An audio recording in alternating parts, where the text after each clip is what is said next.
What was obviously the least credible thing yesterday was simply having a few eyewitness accounts, some videos around, as you say, what a wonderful place Xinjiang is, and yet all the evidence that runs counter to that. So we mentioned the satellite image, the first-hand accounts as well, but it's also that the Chinese government is essentially saying everyone else is making this up, trust us, when we know they fabricate basic information.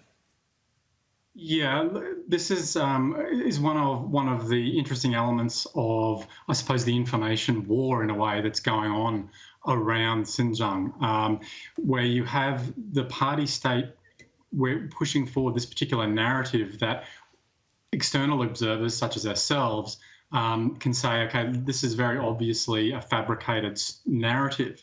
Yet at the same time, we have to recognise that certain elements of that narrative actually have been relatively persuasive in other parts of the world. So, for instance, back in 2018, the regional authorities in Xinjiang invited or allowed a range of select diplomats and journalists from a range of countries to undertake tours of re-education facilities in Xinjiang.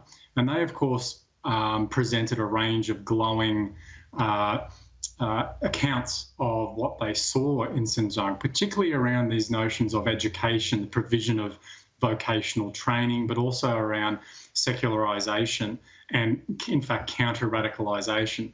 So what's really interesting here is the way in which the Beijing's propaganda, although it seems a little bit clumsy from our perspective, has incorporated elements that appeal to certain narratives elsewhere.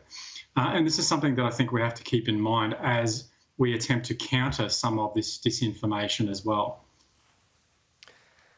Yeah, and the key element there, of course, is how restricted access is when people are allowed in. It's on Beijing's terms, if you like, the Chinese government's terms, and you see what they want you to see. So what about the plight, though, of Uyghur Muslims? Clearly the Chinese government realises this is at the very least become a major perception issue for it. There was a brief apparent threat for the US to boycott the Olympics, which apparently has been withdrawn now, but they know it's an issue. Does that mean there could be any tempering of the hardline stance of the Uyghurs, or is that just not going to happen? Look, I think what we might see in the short term is more of what we saw yesterday.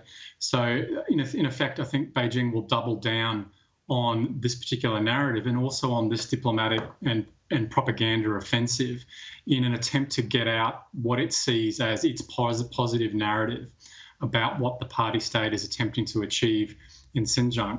Over the long term, however, I think that this kind of activity will be counterproductive. It simply shines a light on the very big gulf between the party state's assessment or narrative about Xinjiang and what external researchers and observers have identified really over the last 2 to 3 years about what is actually occurring in Xinjiang.